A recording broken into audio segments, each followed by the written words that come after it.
behavior and training consultants here with 5-month-old Pip. Chirag, nice to see you. Hi, nice to meet you. All right, and you've been here since what, 7 a.m. Yep. And you met Pip. Now, what were you noticing about Pip, and what did you want to train here? So Pip had learned around food, jumping up, biting the hand, gets in the food. And so we've been trying to just teach him, if he engages in an alternate response, such as lying down, he gets paid.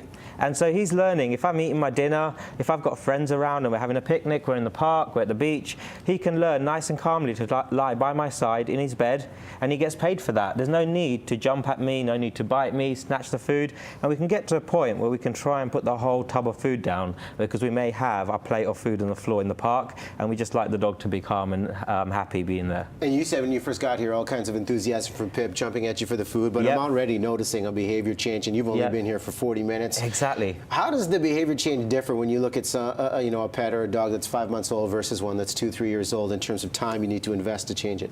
It may take slightly longer with a dog who's been practicing it for 5 years. So if they've been barking for 5 years rather than 5 months, they may need to just learn to do other behaviours and learn that they pay off a lot more. Yeah. Whereas with a 5-month-old puppy, because they haven't had a chance to practice the inappropriate responses, it's so much easier, really quick to change their behaviour.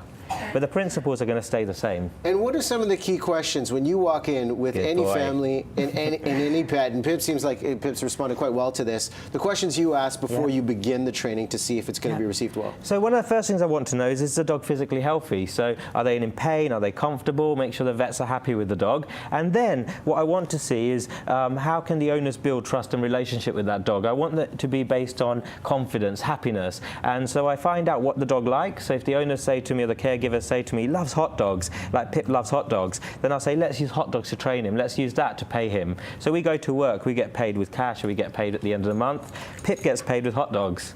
And it makes him worthwhile for him to do those behaviours. And I can see Pip loves the hot dogs right here. Oh, Brian Wilson getting low. We rarely see our camera guy get this low with Pip. And you were saying when it comes to psychology and training the behaviours, you want to see positive reinforcement through and through. Exactly. That's the key to training. The more punishment you use, the more likely you are to have side effects. We see dogs who bite people sometimes, and that's just because people have given them a reason to be scared of them because they use punishment or aversives. Whereas if you use positive reinforcement, the animal works with you because they want to, not because they're forced to do so. And how does this transition from dogs to cats to other pets people may have in their homes? You might be surprised. If it's a goldfish, they learn exactly the same way as a dog does. If they're a chicken, they learn the same way. Positive reinforcement works for all species that behave. And what about, there are a lot of rescue pups, BCSPCA, we do a lot of great work in the community. We bring them on the show. When there are situations where you may not know what the trauma was in the past, what do you recommend when it comes to helping conditioned behaviors and just feeling safe? Just take it slowly, and I think you hit the key word there, safety. If an animal doesn't feel safe, they can't focus on learning. If you felt unsafe, you wouldn't be able to concentrate on what we're doing now.